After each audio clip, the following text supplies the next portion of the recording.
Fruit चाट हो या प्रसाद की थाली, केला खाने से लेकर भारतीय रीति रिवाजों का भी अहम हिस्सा है। लेकिन आने वाले सालों में ये पोटेशियम से भरपूर फल विलुप्त हो सकता है। ये एक ऐसी बीमारी की चपेट में है जो लगातार केले की फसल को नष्ट कर रही है। दरअसल पैनामा डिजीज एक तरह का फंगल इन्फेक्शन है जिसे फ्यूसेरियम विल्ट या पैनामा डिजीज ट्रॉपिकल रेस 4 के नाम से जाना जाता है। ये सबसे पहले केले की जड़ पर अटैक करता है और फिर पेड़ के बाकी हिस्सों में फैलता है।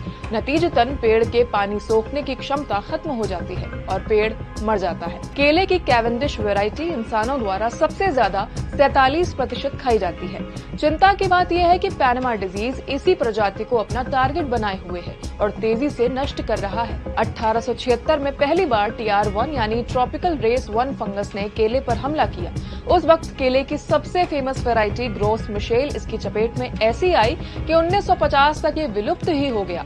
इसके कुछ ही सालों बाद किसानों की मेहनत से कैवेंडिश केले की सबसे पॉपुलर वैरायटी बन गई। ऐसा इसलिए भी क्योंकि इसे TR1 के खिलाफ इम्यून कर दिया गया था।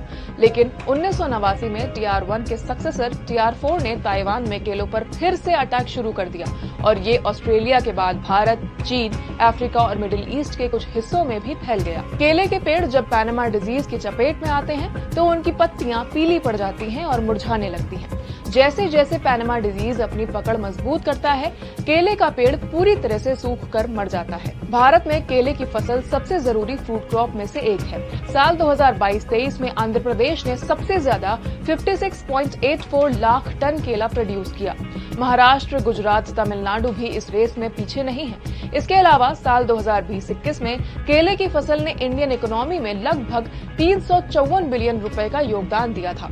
केले की फसल भारत में करीब 10 लाख लोगों के लिए रोजगार पैदा करती है।